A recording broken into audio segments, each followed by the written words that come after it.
مکہ شریف میں کعبہ کے ساتھ میرے نبی علیہ السلام کی جائے ولادت کی طرف کوئی بڑھے برکت کے حصول کے لیے تو اس کو دھکے دیے جاتے ہیں اور شرک شرک کی آوازیں سنائی جاتی ہیں.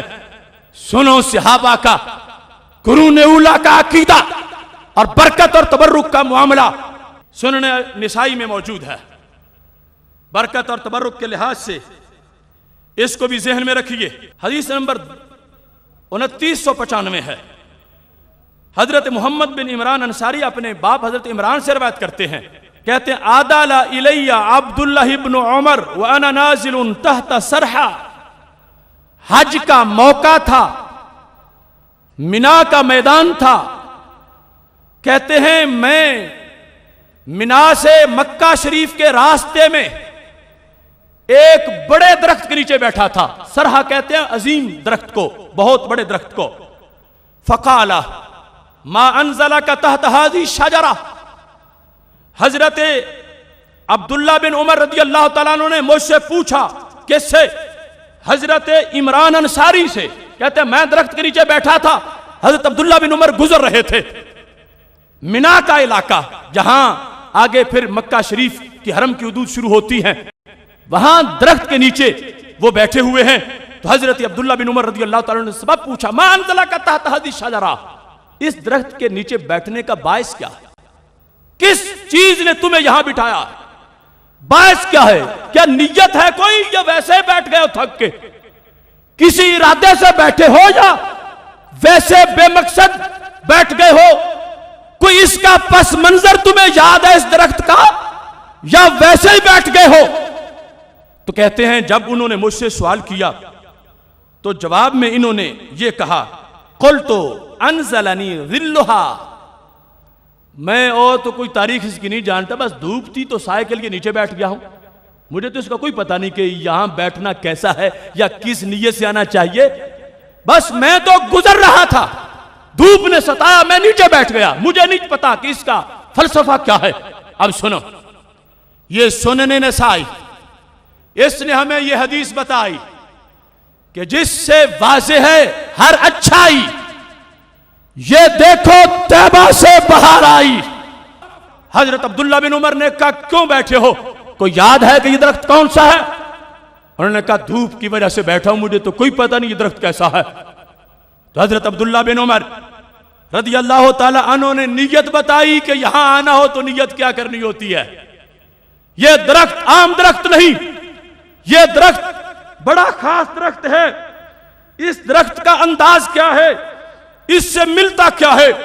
کہتے ہیں قال رسول اللہ صلی اللہ علیہ وسلم, ہمارے نبی علیہ السلام کا یہ فرمان ہے اذا کنت بین الاخشبین من منا, جب میدان منا میں دو پہاڑی سلسلوں کے درمیان تم چل رہے ہو.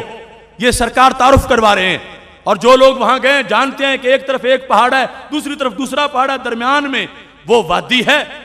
تو نبی علیہ السلام فرماتے ہیں جب منا سے مکہ کی طرف منہ ہو, دونوں پہاڑی سلسلوں کے بیچ میں تم کھڑے ہو, وَنَافَخَ بِيَدِهِ نَحْوَ الْمَشْرِقِ, تو نبی علیہ السلام نے انگلی سے مشرق کی طرف اشارہ کیا اور فرمایا فَإِنَّ هُنَاكَ وَادِيًا, صحابہ وہاں ایک وادی ہے يُقَالُ لَهُ سُرَّبَةٌ, جس کو سربہ کہا جاتا ہے اور ایک روایت میں سرر کہا جاتا ہے.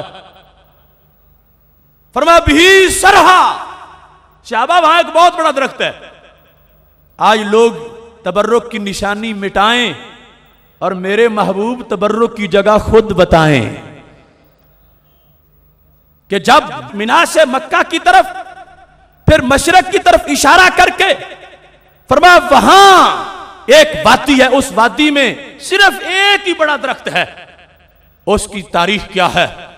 اس کی طرف جانا ہو تو نیت کیا ہونی چاہیے؟ اس کی طرف جانے کا مقصد کیا ہونا چاہیے؟ وہ درخت فلسفہ کیا رکھتا ہے؟ میرے نبی علیہ الصلوۃ والسلام ارشاد فرماتے ہیں سنو بھی سرہا, وہاں ایک بڑا درخت ہے, سرہ تحتہا 70 نبیہ. فرمایا اس درخت کے نیچے 70 نبیوں کی ولادت ہوئی ہے. یہ زبان رسالت ہے. سدے ذرائع کے فتوے دے کر سب کچھ مٹانے والوں، کیا سرکار کو شریعت یاد نہیں تھی؟ کیوں تعارف کروایا؟ کیوں اس کا فلسفہ بتایا؟ کیوں اس کی برکت بتائی؟ کیوں اس کی ہسٹری بتائی؟ فرمایا وہاں ایک درخت ہے، وہ درخت عام درخت نہیں، وہاں 70 نبیوں کے نافے کاٹے گئے تھے۔ جو ولادت کے بعد بچے کا نافہ کاٹا جاتا ہے تو پھر ولادت وہی ہوئی تھی، تو پھر اس لیے وہی نافہ کاٹا گیا تھا۔ تو کہا ایک نبی کی جہاں ولادت ہو وہ جگہ بڑی برکت والی ہوتی ہے، تو جہاں 70 نبیوں کی ولادت ہو تو کتنی بڑی برکت والی جگہ ہوگی۔ تو میرے محبوب علیہ السلام نے بتایا، تو حضرت عبداللہ بن عمر نے آگے پہنچایا۔ مقصد کیا تھا؟ یوں بے خبری میں مت بیٹھنا، اس درخت کے نیچے نبیوں کی ولادت ہوئی ہے، انبیاء علیہ السلام کی یہ جائے ولادت ہے، یہ مولد ہے ان کا۔ تو پتہ چلا اللہ کے پیغمبروں علیہ السلام کی ولادت کی جگہ کی برکت کو ماننا، اس کا تعارف کروانا، اس کی سچویشن کو جاننا، یہ نبی علیہ السلام کا فرمان ہے، یہ صحابہ کا عقیدہ ہے، یہ صحابہ کی سنت ہے۔ تو پتہ چلا کہ محبوب علیہ السلام کے صحابہ برکت کے حصول کے لیے برکت والی جگہوں پہ جایا کرتے تھے۔